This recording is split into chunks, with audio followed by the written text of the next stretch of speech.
महाराष्ट्र के FDA commissioner mister Tukaram Munde ji is all over the news and for all the positive things, क्योंकि उन्होंने अपना काम ऑनेस्टली किया। बट अगर हम अपनी इंडियन ब्यूरोक्रेसी को देखेंगे तो तुकाराम मुंडे जी हों, अशोक खेमका जी हों या और दूसरे ऑनेस्ट ऑफिसर्स हों, उनका नंबर हमें रेयरली देखने को मिलता है। बड़ा रेयर ऐसा इंसिडेंट होता है जहां पर हम कुछ ऐसे ऑफिसर्स को देखते हैं जो सिस्टम के अगेंस्ट जाकर अपना काम कर रहे हैं। तो ऐसा क्या है, ऐसे क्या इश्यूज हैं इंडियन ब्यूरोक्रेसी में जो कि हमें इस तरीके के ऑफिसर्स का नंबर रेयर देखने को मिलता है या कम देखने को मिलता है। एट द सेम टाइम एक पॉइंट ऑफ डिस्कशन ये भी है कि बीइंग अ एफडीए कमिश्नर जो तुकाराम मुंडे जी ने किया वो उनका काम था, उन्होंने अपना काम ऑनेस्टली किया। तो क्या इंडियन ब्यूरोक्रेसी में इतने इश्यूज आ चुके हैं कि अगर कोई ऑफिसर, कोई पब्लिक ऑफिसर अपना काम सिर्फ ऑनेस्टी से कर रहा है तो उसे पब्लिक हीरो की तरह ट्रीट किया जाएगा, उसे पर्सनालिटी कल्ट डिक्लेयर कर दिया जाएगा? ये कितना सही है, कितना गलत है? तो आज के सेशन में हम इंडियन ब्यूरोक्रेसी के कुछ इश्यूज को समझेंगे। हम समझेंगे कि किस तरीके से जो इंडियन ब्यूरोक्रेसी में करप्शन है वो किस तरीके से होता है, कैसे एंटर करता है, कहां से स्टार्ट होता है, जो ऐसे ऑनेस्ट ऑफिसर्स होते हैं उनको क्या रिपरकशंस फेस करने पड़ते हैं जब वो सिस्टम के अगेंस्ट जाते हैं। एंड लास्ट क्वेश्चन है and the most important one कि अगर कोई ऑफिसर ऑनेस्टली अपना काम करेगा तो क्या हम उसे पब्लिक हीरो की तरह ट्रीट करेंगे, क्या हम उसे पर्सनालिटी कल्ट की तरह डिक्लेयर कर देंगे? तो ये सारे एस्पेक्ट्स जो हैं आज हम बहुत ही इजी लैंग्वेज में और बहुत इंटरेस्टिंग वे में डिस्कस करने वाले हैं related to Indian bureaucracy. Hello नमस्कार, this is Rishabh Singh and I am glad to welcome you all on Shri Ram science. और आज का जो डिस्कशन है बहुत ही इंटरेस्टिंग डिस्कशन है, क्योंकि हम अगर बात करें तुकाराम मुंडे जी की, अशोक खेमका जी की और दूसरे जो ऐसे ऑफिसर्स हैं जो सिस्टम के अगेंस्ट जाते हैं, जो हमें सरप्राइज करते हैं। आज की डेट में इंडियन ब्यूरोक्रेसी या अगर हम पब्लिक सर्वेंट्स की बात करें तो हम शॉक नहीं होते हैं जब हम ये सुनते हैं कि कोई ऑफिसर, ठीक है, उसके घर से इतना एक्स अमाउंट जो है वो मिला है, ठीक है, करप्शन के चार्जेस लगे। हम तब शॉक नहीं होते, हम तब सरप्राइज नहीं होते। हम सरप्राइज तब होते हैं जब हम कुछ इस तरीके के ऑफिसर्स को देखते हैं और सिंपली जब वो सिस्टम के अगेंस्ट जाकर अपना काम करते हैं ऑनेस्टली। तो कुछ तो इश्यूज हैं जिस वजह से इस तरीके के जो ऑफिसर्स हैं उनका नंबर कम है। क्योंकि अगर मैं इंडियन ब्यूरोक्रेसी की बात करूं, ठीक है, अगर हम पब्लिक ऑफिसर्स की बात करें तो ये डिस्ट्रिक्ट का एडमिनिस्ट्रेशन रन करते हैं, ठीक है, लॉ एंड ऑर्डर को कंट्रोल करते हैं। एट द सेम टाइम जो बिजनेसेस डिस्ट्रिक्ट में रन हो रहे हैं उनको रेगुलेट करते हैं, अप्रूवल्स प्रोवाइड करते हैं, जो पॉलिसीज पार्लियामेंट में बन के पास होती हैं उनकी इंप्लीमेंटेशन सक्सेस की जो डिपेंडेंसी है वो पब्लिक ऑफिसर्स पर बहुत ज्यादा रहती है। दैट्स वाई इनको स्टील फ्रेम बोला जाता है ना, कि किसी भी डिस्ट्रिक्ट को इंप्रूव करना है, किसी भी स्टेट को डेवलप करना है तो उसमें ब्यूरोक्रेसी का बहुत इंपॉर्टेंट रोल है। एंड इसी वजह से यहां पर यह भी देखा जाता है कि बहुत से ऐसे ऑफिसर्स हैं जिनके अगेंस्ट करप्शन के जो चार्जेस हैं वो इंपोज होते रहते हैं। क्योंकि ये जो आर्टिकल आया ना, इस आर्टिकल में और भी मैंने मल्टीपल आर्टिकल्स पढ़े हैं एंड आर्टिकल्स में मैंने उन्हीं एक्सपीरियंसेस को कोट किया है जो कि कोई ना कोई फॉर्मर ब्यूरोक्रेट बता रहा है, क्योंकि हमें सिस्टम की इंफॉर्मेशन वहीं से पता चलती है जो एक्चुअल में उस सिस्टम में रहा है या वहां पर काम कर चुका है। तो कई ऐसे जो पब्लिक सर्वेंट्स हैं, फॉर्मर पब्लिक सर्वेंट्स, उन्होंने ये कहा है कि चेंजेस जो चीजें हैं वो कब चेंज होना शुरू हो जाती हैं, जैसे ही कोई ऑफिसर जो है उसका नाम मेरिट लिस्ट में आ जाता है। जैसे ही फाइनल मेरिट लिस्ट में नाम आया, आपने देखा होगा कि ऐसे ऐसे रिलेटिव्स के, ऐसे ऐसे फ्रेंड्स के कॉल आना शुरू होते हैं, कॉन्ग्रेचुलेटरी मैसेजेस आना शुरू होते हैं जिन्होंने आपसे या जिनसे आपने सालों से बात नहीं किया है। एंड कॉन्ग्रेचुलेशन से ज्यादा वो गिफ्ट्स पर कंसंट्रेट रहते हैं। तो यहीं से जो है चीजें बदलना शुरू हो जाती हैं, ठीक है, क्योंकि ऑब्वियस सी बात है, कोई भी जो यंग ऑफिसर होता है ना, वो इंटेंशन से नहीं आता है कि यार मेरे को करप्शन ही करना है। कुछ ऐसे इश्यूज होते हैं, कुछ ऐसे रिपरकशंस बनते हैं, हालांकि उसमें कुछ उनकी ग्रीड भी रहती है, लेकिन कुछ ऐसे सर्कमस्टांसेस भी रहते हैं जिसकी वजह से करप्शन कहीं ना कहीं हो जाता है। तो पहला क्वेश्चन यह है कि what it cost for bureaucrats to take on the system. चाहे हम अशोक खेमका जी की बात करें या हम दूसरे ऑफिसर्स की बात करें जिनका नाम हमने सुना है, उनको रिपरकशंस तो फेस करने रहते हैं जब वो सिस्टम के अगेंस्ट जाके काम करते हैं। जैसे for example Ashok Khemka ji, and you can use this example in your case studies, even in your essays, even in your society. कि अशोक खेमका जी की बात करें जो 2025 में रिटायर हुए थे, 33 इयर्स का उनका पब्लिक सर्विस का करियर था एंड उसमें वो उनका जो ट्रांसफर है वो 57 टाइम्स हुआ था। अब ट्रांसफर देखिए क्या होता है ना कि जो पब्लिक सर्वेंट्स हैं उनको आप इस तरीके से रिमूव नहीं कर सकते हो, ठीक है, प्रोटेक्शन दी गई है, एक टीडीएस इशू है। लेकिन ट्रांसफर जो होता है ना, ट्रांसफर वो कहीं ना कहीं गवर्नमेंट के कंट्रोल में रहता है।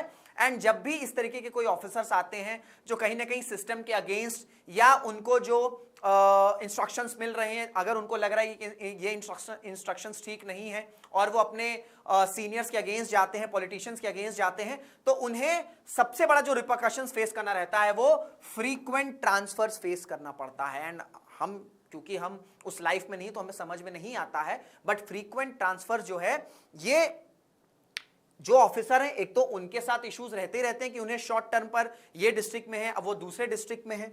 इसी तरीके से उनकी जो फैमिली होती है उन्हें भी इश्यूज फेस करने पड़ते हैं, क्योंकि अगर आप इस तरीके से डिस्ट्रिक्ट चेंज करोगे तो जो उनके बच्चे हैं उनके स्कूल्स चेंज होते हैं, ठीक है, क्योंकि यार ऑब्वियस सी बात है हर सिटी में हर डिस्ट्रिक्ट में रहना कोई इजी नहीं है। आपको हर छोटे छोटे टाइम पर, हर 6 महीने में, 1 साल में, 2 साल में नई डिस्ट्रिक्ट जाना है, नई सिटी में जाके वहां पर अडेप्ट होना है। जैसे ही आप अडेप्ट होना स्टार्ट करते हो आपका फिर से फ्रीक्वेंट ट्रांसफर हो जाता है। तो सबसे बड़ा जो रिपरकशन है वो आता है फ्रीक्वेंट ट्रांसफर्स के फॉर्म में, ठीक है। ये फैमिली स्टेबिलिटी को डिस्ट्रॉय करता है, ये जो उनके चिल्ड्रन है, ठीक है, उनके एजुकेशन को डिस्टर्ब करता है, एंड जो लॉन्ग टर्म प्रोजेक्ट्स हैं उनके कंप्लीशन को भी हैम्पर करता है। कोई अगर डिस्ट्रिक्ट ऑफिसर है वो वहां पर एक ठीक ठाक टाइम तक है तो उसने कहीं ना कहीं प्रोजेक्ट्स इनिशिएट किए रहते हैं। इस फ्रीक्वेंट ट्रांसफर से क्या होता है कि वो जो प्रोजेक्ट्स होते हैं उनके कंप्लीशन में भी इश्यूज आते हैं, हिंड्रेंस आते हैं, ठीक है। देन क्या होता है, प्यूनिटिव पोस्टिंग्स रहती है, जैसे ऐसी पोस्टिंग्स प्रोवाइड कर दी जाएगी जहां पर बहुत ज्यादा कुछ रोल है नहीं। जैसे आपने बॉलीवुड की फिल्म्स में देखा होगा कि जो पॉलिटिशियंस होते हैं वो कुछ ऐसा डायलॉग कहते हैं कि ऐसी जगह पे पोस्टिंग कर दूंगा जहां पर भाई तू इंसान देखने के लिए तरस जाएगा। ऐसी कई फिल्मों में बोला गया, and it is a thing, it is a actual thing. Punitive postings, ऐसे रोल्स दे देते हैं जो बहुत ज्यादा नॉन फंक्शनल्स रहते हैं, जहां पर कुछ भी एक्सपर्टीज नहीं है, जैसे officer on special duty, without space और स्टाफ जो है आपको वहां पर पोस्ट कर दिया जाएगा, या कोई ऐसी पोस्टिंग कर दी जाएगी ऐसी जगह पर जहां पर जो क्लाइमेटिक कंडीशंस है बहुत ज्यादा हार्श हैं, तो प्यूनिटिव पोस्टिंग्स। देन जो इंक्वायरीज होती हैं उनके अगेंस्ट, उनको वेपनाइज कर दिया जाता है, जैसे उनके प्रमोशंस को सस्पेंड कर दिया जाता है, जो पेंशन बेनिफिट्स हो सकते हैं उनको विदहोल्ड कर दिया जाता है, जो लीगल बर्डन्स होते हैं, ठीक है, वो कंटिन्यूसली उनको फेस करना रहता है, ठीक है, क्योंकि इंक्वायरीज हो गया, मेमो इश्यूएंसेस हो गए, सीवीसी क्वेरीज हो गई, ओवरसाइट प्रोसीजर्स हो गए, ये कुछ ऐसे इश्यूज होते हैं जो कि कहीं ना कहीं उन्हें फेस करने पड़ते हैं। And at the same time annual confidential report, जिसे अब एनुअल परफॉर्मेंस असेसमेंट रिपोर्ट भी कहा जाता है। कई बार क्या होता है कि कोई ऐसे ऑफिसर्स होते हैं जो सिस्टम के अगेंस्ट जाते हैं। सिस्टम के अगेंस्ट जाने का क्या मतलब है? सिस्टम के अगेंस्ट जाने का मतलब यह है कि एक सिस्टम क्रिएटेड है, ठीक है, कुछ इंस्ट्रक्शन हायर अथॉरिटी से आएगा, उस इंस्ट्रक्शन को जो उनके नीचे अथॉरिटी है उनको मानेंगे, फिर ये पास ऑन होता जाएगा। जब ये सिस्टम ब्रेक होता है, means against the system, that particular officer is going against the system. तो जैसे ही कोई ऑफिसर सिस्टम के अगेंस्ट जाता है तो जो उनके हायर ऑफिसर्स या जो हायर अथॉरिटी रहते हैं उनकी जो ये परफॉर्मेंस रिपोर्ट बनती है कहीं ना कहीं उसमें इश्यूज कर देते हैं, जो कि उनके करियर प्रोग्रेशन में इशू आता है, ठीक है, हॉल्ट हो जाता है। जो सेंट्रल डेपुटेशन क्लियरेंसेस होते हैं इसमें इश्यूज आते हैं। तो ये कुछ ऐसे रिपरकशंस होते हैं जो पब्लिक ऑफिसर्स है उन्हें फेस करना पड़ता है द मोमेंट वो सिस्टम के अगेंस्ट जाते हैं। दैट्स व्हाई आप देखते हो कि इस तरीके के जो ऑफिसर्स हैं उनका जो नंबर है या उनका जो नाम है वो रेयर है, क्योंकि मोस्टली जो ऑफिसर्स होते हैं, पब्लिक ऑफिसर्स होते हैं, वो बेंड हो जाते हैं। सिस्टम की जो सिस्टम बना हुआ है उसके वजह से बेंड हो जाते हैं। बट कुछ ऐसे ऑफिसर्स रहते हैं जो ये सारे रिपरकशंस को फेस करते हैं, एंड दैट्स व्हाई हमें उन ऑफिसर्स का नाम देखने को मिलता है रेयरली, क्योंकि वो ये रिपरकशंस तो फेस करेंगे ही करेंगे। अब ये रिपरकशंस फेस करने के लिए आपको मेंटली काफी स्ट्रांग होना पड़ेगा, प्लस आप मॉरली आपको काफी स्ट्रांग होना पड़ेगा। एट द सेम टाइम ये जो ऑफिसर्स रहते हैं ना, उन्हें पता रहता है कि किस तरीके से जो लॉज है इंडिया में वो वर्क करते हैं, तो उन्हें पता है कि वो किस तरीके से अपने काम को कर सकते हैं with the help of laws. तो ये कुछ ऐसे एस्पेक्ट्स रहते हैं जिसकी वजह से आपको देखने को मिलता है कि कुछ ऐसे ऑफिसर्स रहते हैं जो इन प्रेशर्स के बाद भी बेंड नहीं होते हैं, and that's why we praise those public officers. तो पहला क्वेश्चन क्लियर हो गया कि क्यों कोई या इंडियन ब्यूरोक्रेसी में आपको इस तरीके के जो नाम है वो कम देखने को मिलते हैं, क्योंकि इस तरीके का पूरा सिस्टम बना हुआ है। नेक्स्ट क्वेश्चन है, ठीक है, which is very important and that is where does corruption begin in the bureaucracy. अब अगर आपसे कोई ये बोल देगा ना कि ये पर्टिकुलर सिचुएशन है जहां पर करप्शन स्टार्ट होता है, तो ऐसा बिल्कुल नहीं है, ठीक है। कल्बिनेशन ऑफ फैक्टर्स हैं, ठीक है, कई सारे ऐसे फैक्टर्स होते हैं जो कहीं ना कहीं ट्रिगर करते हैं करप्शन को ब्यूरोक्रेसी में। वो इंडिविजुअल भी हो सकते हैं, ठीक है, इंडिविजुअल एस्पिरेशंस भी रहते हैं। कई सारे ऑफिसर्स होते हैं, कई सारे ऐसे ऑफिसर्स जब ज्वाइन करते हैं ऑफिस को तो उनका कहीं ना कहीं पर्सनल एस्पिरेशंस रहता है। फॉर एग्जांपल, अगर उन्हें रेंट अलाउंस मिल रहा है 50,000 का, तो उनके कहीं ना कहीं पर्सनल एस्पिरेशंस हैं कि अगर उन्हें 1 लाख रेंटल अलाउंस मिलेगा तो वो और बेटर हाउसिंग कंडीशंस में रह सकते हैं, और बेटर कंडीशंस में रह सकते हैं, अपनी लाइवलीहुड को और बेटर कर सकते हैं। तो पर्सनल एस्पिरेशन इज देयर, ठीक है, वो तो है ही। इसके साथ साथ क्या होता है कि आपने फिल्म देखी होगी, ठीक है, आपने कई सारी बॉलीवुड फिल्म में देखा होगा, जैसे सिंघम अगर आपने देखी है अजय देवगन की, the old one which was released in 2011, वहां पर जयकांत शिकरे जो विलन थे, ठीक है, वो इतना ज्यादा प्रेशर कर दिए थे कि लिटरली जो सिंघम है वो लिटरली गोवा छोड़ के जा ही रहा था। क्यों?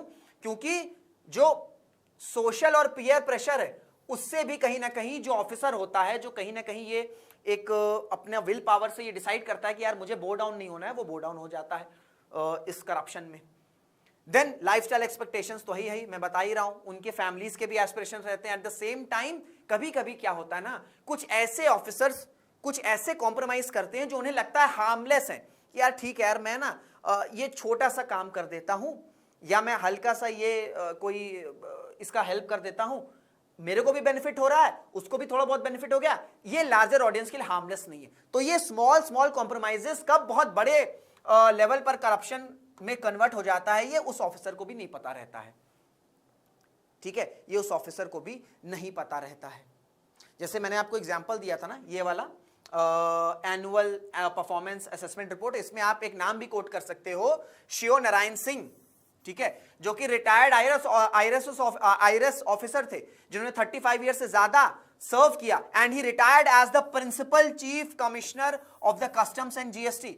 उन्होंने ये कहा था कि उनका जो एनुअल कॉन्फिडेंशियल रिपोर्ट था, उनकी परफॉर्मेंस वहां पर जस्ट बिलो पार मेंशन करी गई थी या प्रिस्क्राइब करी गई थी। क्यों? क्योंकि वो अपने बॉसेस के अगेंस्ट गए थे। Bosses means higher authorities, politicians. तो ये आप एक एग्जांपल भी कोट कर सकते हो। इस तरीके की जब एग्जांपल कोट करोगे, ऐसे रियल इंसिडेंट कोट करोगे, तो आपका जो आंसर है वो ऑटोमेटिकली एनरिच हो जाएगा, ठीक है। तो अब किस तरीके से करप्शन बिगिन होता है? देखो, सबसे इंपॉर्टेंट बात है कि जो डिस्क्रिशन है ना, वो एक्सेसिव है, एक्सेसिव डिस्क्रिशन है, प्लस सेंट्रलाइजेशन है। अब देखो, जब कुछ ऐसे इंपॉर्टेंट जैसे कोई स्कीम है, अब उस स्कीम को इंप्लीमेंट करने की जो रिस्पॉन्सिबिलिटी है वो कंसंट्रेटेड है फ्यू हैंड्स में, तो क्या होगा? एक डिस्टेंस आ जाता है अथॉरिटी एंड अकाउंटेबिलिटी में। एंड ये मैं नहीं कह रहा हूं, ठीक है, ये एआरसी की रिपोर्ट एक्सप्लिसिटली मेंशन कर रही है that over centralization creates distance between authority and accountability. Administrative reforms commission, ठीक है, जब इस तरीके की रिपोर्ट में ये चीज मेंशन करी गई है, तो आप इसे एज इट इज समझ सकते हो कि कितना सीरियस इशू है। When decision making is concentrated in fewer hands, opportunities for abuse increases. So excessive discretion is a major issue. Then centralization, फिर information asymmetry, जो हम इंडिविजुअल्स हैं, जो नॉर्मल पीपल हैं, द मैंगो पीपल, उनको कई awareness ही नहीं रहती यार कि एक्चुअल में रूल क्या कह रहा है, ठीक है, जो उनके साथ हो रहा है, ठीक है। आपने देखा होगा कि बहुत बार अगर आपको कोई अप्रूवल कराना है या आपको गवर्नमेंट ऑफिस जाना है, तो वो फाइल इधर जा रही उधर जा रही, रेड टेपिज्म जिसे हम कहते हैं, ठीक है, रेड टेपिज्म इन ब्यूरोक्रेसी, रेड टेपिज्म इन ब्यूरोक्रेसी। तो जो लोकल पॉपुलेशन है, द मैंगो पीपल, उनको पता ही नहीं यार एक्चुअल में रूल क्या कह रहा है, ठीक है। जो ऑफिसर कह रहा है या जो भी कुछ डिमांड कर रहा है वो लीगली सही है गलत है, उसकी अवेयरनेस नहीं रहती है। तो इस जो ये जो लेस अवेयरनेस है, इसका भी कहीं ना कहीं जो बेनिफिट होता है वो कुछ ऐसे ऑफिसर्स उठाते हैं in the form of corruption. Then weak accountability है। कोई प्रोजेक्ट में डिले हो रहा है तो क्यों हो रहा है, क्या उसकी कोई अकाउंटेबिलिटी है तो बहुत वीक है। कोई अगर कोई प्रोजेक्ट सक्सेसफुली नहीं इंप्लीमेंट हो रहा है, या कोई स्कीम है उसका ऑब्जेक्टिव बहुत अच्छा है ऑन पेपर, बट इंप्लीमेंटेशन में it's not working at that way, क्यों नहीं हो रहा है, तो उसमें कहीं ना कहीं पब्लिक ऑफिसर्स जो हैं वो इन्वॉल्व पब्लिक ऑफिसर्स हैं, कहीं ना कहीं उनकी अकाउंटेबिलिटी बनती है, बट अकाउंटेबिलिटी ही वीक है। तो जब अकाउंटेबिलिटी ही वीक है तो कहीं ना कहीं वो इश्यूज नहीं आते हैं। भाई हो सकता है कि करप्शन के वजह से वो जो स्कीम है उसमें जो बेनिफिशियरीज है उनको बेनिफिट नहीं हो रहा है, या कोई पर्टिकुलर डिस्ट्रिक्ट का लैंड है उससे आप किसी एक पर्सन को कैसे दे दिए, उन सब की कोई अकाउंटेबिलिटी नहीं है। तो ये सारे फैक्टर्स जो हैं वो कहीं ना कहीं करप्शन को पेनिट्रेट करते हैं इंडियन ब्यूरोक्रेसी में। देन आपका रेगुलेटरी कमीशन, क्योंकि देखो अगर मैं बात करूं, मैंने आपसे कहा ना डिस्ट्रिक्ट में जो भी बिजनेसेस होते हैं उनके अप्रूवल्स, लाइसेंस, ठीक है, क्लियरेंसेस, ये कहीं ना कहीं पब्लिक ऑफिसर्स के हाथ में रहते हैं। तो इसमें बहुत ज्यादा चांसेस रहते हैं कि जो पब्लिक ऑफिसर्स रहते हैं वो करप्शन को उनको चांस मिलता है।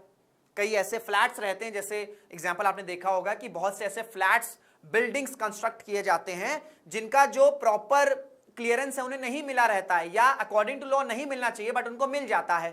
क्यों मिल जाता है? क्योंकि उस रेगुलेशन में कहीं ना कहीं कमीशन है, कहीं ना कहीं करप्शन है। देन एक आता है प्रोक्योरमेंट करप्शन। जैसे कोई गवर्नमेंट का टेंडर है, बहुत इंपॉर्टेंट टेंडर है, बट वो टेंडर कुछ ऐसी कंपनी को मिल चुका है जो शायद पब्लिक सर्वेंट के साथ कहीं ना कहीं कुछ पार्टनरशिप, सीक्रेट पार्टनरशिप में है, और शायद उनके पास वो क्रेडेंशियल्स नहीं भी हैं, तो भी वो जो ऑफिसर हैं या जो हायर अथॉरिटीज हैं वो कहीं ना कहीं उसी कंपनी को वो टेंडर दे रहे हैं। और ये बात भी एआरसी में एक्सप्लिसिटली मेंशन करी गई है। या कैग की जो परफॉर्मेंस उन्होंने हाईलाइट किया है, recent CAG performance audit of the MPPW roads identified failures in tender publicity and procurement procedures. Other CAG audits have identified contract splitting to bypass tender requirements. जो कि भाई किसी भी कंपनी को जब आप टेंडर दे रहे हो, अगर जैसे कोई रोड का कंस्ट्रक्शन है, कोई ब्रिज का कंस्ट्रक्शन है, कोई हाईवेज का कंस्ट्रक्शन है, तो आप जिस कंपनी को वो टेंडर दे रहे हो उसके कुछ रिक्वायरमेंट्स होने चाहिए, बट खुद कैग ने ये आइडेंटिफाई किया है कि ये देखा गया है कि टेंडर रिक्वायरमेंट्स न होने के बाद भी वो बाईपास करके उसी कंपनी को टेंडर दिया जाता है। एंड देन एक और बहुत इंपॉर्टेंट इशू है, वो है कल्यूसिव करप्शन। नाउ ये सारे जो टर्म्स है ना, जब आप मेंशन करोगे आपका आंसर, या आप कहीं डिबेट में हो जब ये सब टर्म्स यूज करोगे तो आपका आंसर, आपकी डिबेट ऑलरेडी वैसे ही एनरिच हो जाएगी। कल्यूसिव करप्शन क्या होता है ना, ये एक सीक्रेट पार्टनरशिप होती है जहां पर जो प्राइवेट प्लेयर हैं और जो पब्लिक, जैसे पब्लिक ऑफिसर्स हो गए, मिनिस्टर्स हो गए, पॉलिटिशियंस हो गए, वो इन्वॉल्व हो रहे हैं सो दैट प्राइवेट प्लेयर को भी बेनिफिट हो, उस पब्लिक ऑफिसर को भी बेनिफिट हो, और उस पॉलिटिशियन को भी बेनिफिट हो। तो इसे कहते हैं कल्यूसिव करप्शन। एंड इन तीनों को बेनिफिट हो रहा है। नेगेटिव या रिपरकशंस किसको होता है? वो हम आम पब्लिक, जो लोकल पब्लिक है, the mango people of Bharat. And ये भी एक्सप्लिसिटली आपका मेंशन किया गया है। Second ARC report actually recommended treating collusive bribery differentially because the harm is not merely that an official received money, the state public interest itself may be damaged by the decision। क्योंकि वो decision ऐसे लिए जा रहे हैं जहां पर politician को बेनिफिट हो रहा है, जहां पर उस पब्लिक ऑफिसर को तो बेनिफिट हो रहा है, जहां पर उस प्राइवेट फर्म को तो बेनिफिट हो रहा है, बट जो नेशनल इंटरेस्ट है उसको कहीं ना कहीं हार्म हो रहा है। एंड इस वजह से जो सेकेंड एआरसी है उसमें as it is explicitly mention भी किया गया है। तो इस तरीके से कहीं ना कहीं आपका जो करप्शन है वो इंडियन ब्यूरोक्रेसी में एंटर करता है। और अब हमारा जो लास्ट डिस्कशन है वो ये है कि क्या जो पब्लिक ऑफिसर्स हैं उन्हें हीरो बना देना चाहिए? Should we declare them as a hero? Should we treat them as a personality cult? क्योंकि वो काम तो सिर्फ अपना ही कर रहे हैं। अब इसमें कई ऐसे थॉट्स हैं, इसमें दो ऐसे थॉट्स हैं। पहला ये थॉट है, वो ये कह रहा है कि ठीक है, बिल्कुल सही है, अगर आप इस तरीके से हीरो की तरह ट्रीट करोगे, पर्सनैलिटी कल्ट डिक्लेयर करोगे, तो इससे क्या होगा, जो दूसरे ऑफिसर्स हैं वो इनकरेज होंगे एंड फिर वो भी अपना काम ऑनेस्टली करेंगे, which is a good point, which is a very valid point. Then we have second argument and that says कि ये इंपॉर्टेंट नहीं है कि ये जो ऑफिसर हैं इन्होंने अपना काम ऑनेस्टली किया या नहीं किया, किया, वेल एंड गुड, बट क्या जब ये ऑफिस से हट के, ठीक है, या ये रिटायर हो जा रहे हैं या ये दूसरे डिस्ट्रिक्ट में चले जा रहे हैं या दूसरे डिपार्टमेंट में चले जा रहे हैं एंड इनकी जगह जब कोई दूसरा ऑफिसर आ रहा है, क्या वो सेम प्रोसेस को फॉलो कर रहा है, ये मेजर थिंग है, क्योंकि it's a process, it's a not individual thing कि एक पब्लिक ऑफिसर ने काम कर लिया, अब हो गया। तुकाराम मुंडे जी ने जो कर रहे हैं as a FDA commissioner, it's a great thing, ठीक है, it's a marvellous thing, but जब ये किसी और डिपार्टमेंट में जाएंगे और इनकी जगह कोई दूसरा एफडीए कमिश्नर आएगा, क्या वो सेम प्रोसीजर फॉलो करेगा? That is a point two discuss, that is a point of discussion. तो हमें एक इंडिविजुअलिटी को सेलिब्रेट नहीं करना है, हमें उस प्रोसेस को सेलिब्रेट करना है, और अगर हमें उस प्रोसेस को सेलिब्रेट करना है तो उसके लिए हमें सिंपली ये जितने भी अभी हमने करप्शंस के इश्यूज डिस्कस किए, ये ब्यूरोक्रेसी में जो इश्यूज आ रहे हैं, ठीक है, जो रिपरकशंस फेस करना पड़ता है उन ऑफिसर्स को, उन सारे चीजों को हमें स्ट्रीमलाइन करना होगा, रिफॉर्म करना होगा, तब जाकर इस प्रोसेस को हम रिफाइन कर सकेंगे, फाइन कर सकेंगे, बैलेंस कर सकेंगे। तो ये था एक इंटरेस्टिंग डिस्कशन। आई होप आपको ये डिस्कशन अच्छा लगा होगा। थोड़ा सा वीडियो लंबा हो गया होगा तो आप 1.5x पर भी देख सकते हो, बट वीडियो को देखना जरूर, शेयर जरूर से करना, लाइक जरूर से करना, अपने थॉट जरूर से बताना, and if you new to this channel do subscribe to Shriram साइएस। तो इसी के साथ इस सेशन को एंड करते हैं। Till then this is Rishabh Singh signing off. Jai Hind, जय भारत।